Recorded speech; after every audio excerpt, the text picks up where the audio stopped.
Olá, sexto ano, tudo bem? Vamos dar sequência às nossas aulas. Hoje nós vamos falar sobre o povo hebreu. Vamos lá?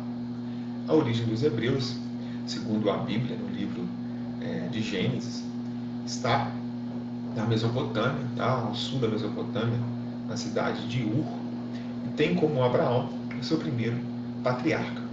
Os povos hebreus são povos de origem semita, ou seja, são descendentes de Sem, um dos 3 filhos de Noé. A religião dos hebreus tem uma característica peculiar em meio a tantos povos da antiguidade. Eles eram monoteístas, ou seja, adoravam só um Deus. Seu monoteísmo era chamado de um monoteísmo ético, ou seja, Deus estabelece as normas de comportamento.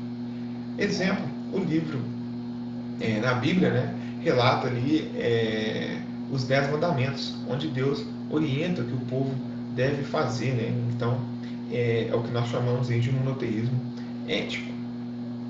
Mas a história dos hebreus começa a partir de Ismael e Isaac, onde Abraão e sua esposa Sara não tinham filhos, não tinham descendentes. E Abraão havia recebido uma promessa de Deus de que sua descendência seria como as estrelas do céu, não daria para contar.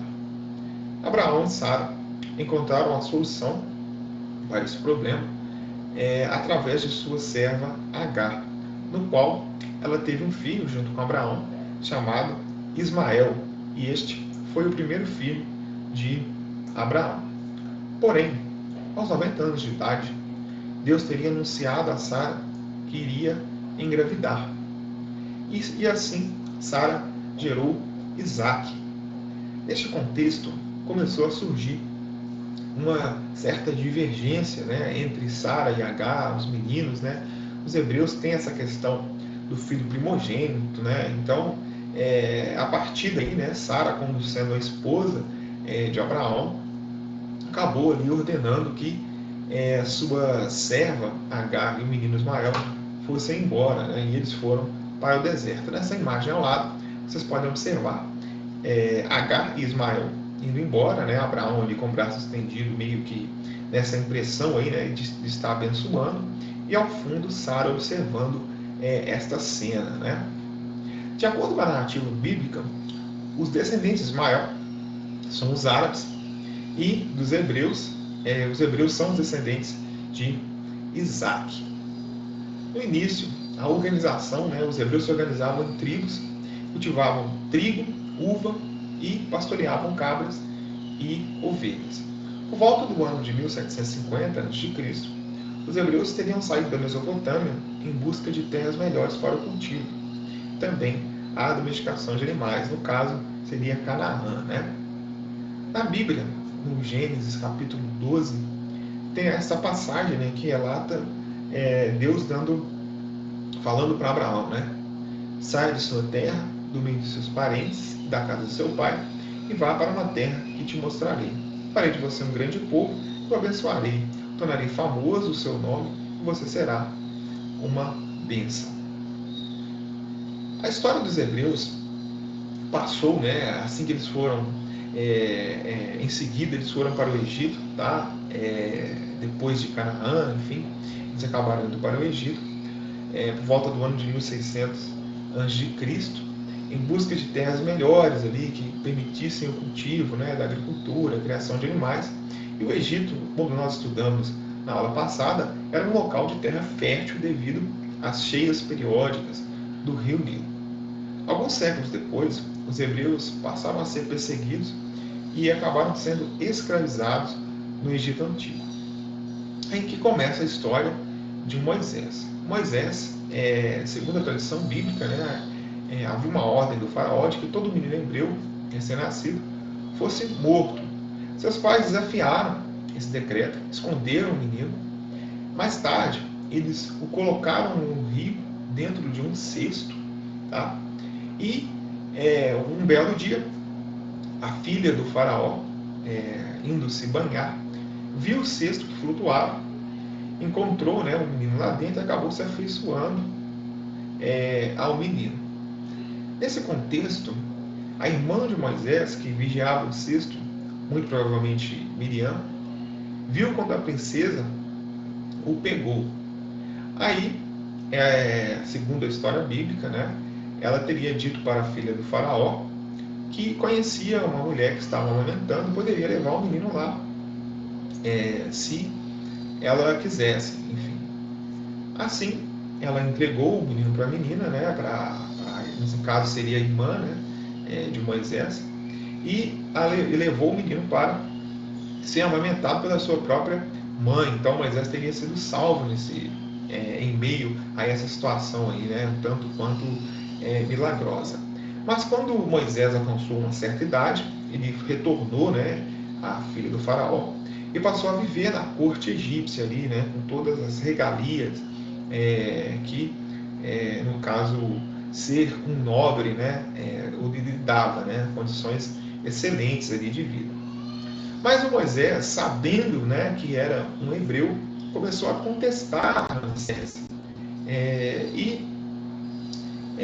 A partir de então, né, ele teria recebido ali um sinal, né, de Deus, né, de que ele iria libertar o povo. E ele acabou pedindo o faraó que libertasse os hebreus. O faraó acabou negando. Isso resultou, né, nas sucessões de pragas, né, nas 10 pragas ali que o Egito sofreu, né, durante esse período. E acabou então, né, o povo hebreu acabou fugindo, indo embora. E tem a passagem da Bíblia, né, a famosa passagem da Bíblia do Mar Vermelho. O Mar Vermelho abriu para que o povo hebreu atravessasse. E quando o povo hebreu terminou, né, de atravessar, veio o exército de Faraó e o mar se fechou em cima deles, ok? E essa passagem, né, é o famoso Êxodo. A partir de então, começa o período dos juízes, o período em que os hebreus permaneceram na Palestina, né? Eles foram se organizando em torno de um sistema tribal, as famosas 12 tribos de Israel.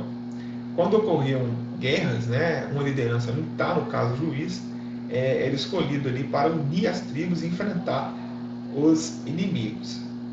Assim, nesse cenário, né, nesse contexto, ali, por volta do século X a.C., o poder acabou sendo centralizado na mão do rei. Começou um período de monarquia, né?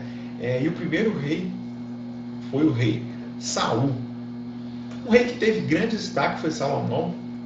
A história, né, de Salomão, filho de Davi, né? Davi também tem uma história muito interessante ali dentro dos hebreus, que foi escolhido ali um menino, acabou derrotando o gigante Golias, depois se tornou rei de Israel, né? Mas o seu filho, né, ele acabou construindo o templo de Jerusalém. Ele tinha grande habilidade política, boas relações com os faraós do Egito e também com os reis fenícios, né? Isso dava uma certa estabilidade ali para o reino de Israel. Ele conseguiu bastante aquisição de terras por meio de acordos e também de casamentos. Porém, né, após Salomão, ocorreu a separação do Estado de Israel em 2 reinos. Judá ao sul, né, e esses povos foram conhecidos como judeus nessa divisão. E também você tinha o reino, né, de Israel, com a capital em Samaria, que ficava ao norte. Resultado desta divisão: houve um enfraquecimento, tá? E quando há um enfraquecimento, o reino fica vulnerável, suscetível ali a invasões, tá? Ele fica enfraquecido. E no ano de 722 a.C., o reino de Israel foi dominado pelos assírios. No ano de 1587, também antes de Cristo, o reino de Judá foi conquistado pelo Segundo Império Babilônico, tá? A história de Nabucodonosor, o cativeiro da Babilônia. E aqueles que não foram capturados se dispersaram pelo mundo, né, formando ali a primeira diáspora. Ocorreu também a segunda diáspora, quando a conquista da Babilônia, né, após a conquista da Babilônia pelos persas, os hebreus foram libertos, eles acabaram retornando para Jerusalém e construíram um templo.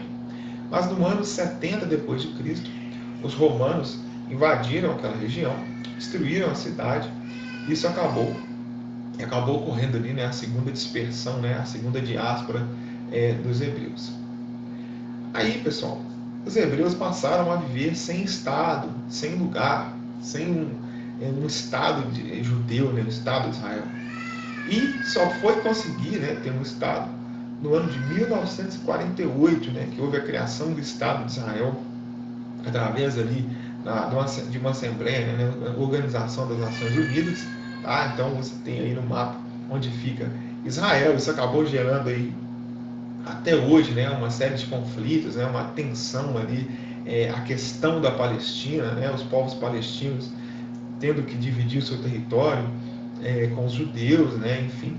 Mas um brasileiro chamado Oswaldo Aranha é quem deu o último voto, né, o voto de Minerva ali, que acabou por decidir pela criação do Estado de Israel. E a história dos hebreus, ela influenciou, né, o judaísmo, né, influenciou o cristianismo, né, que a partir do judaísmo surgiu o cristianismo e também o Islã, né, a religião muçulmana, e é a base, né, da civilização ocidental, ok? E é isso, pessoal. Essa foi a nossa aula sobre os hebreus. Um abraço.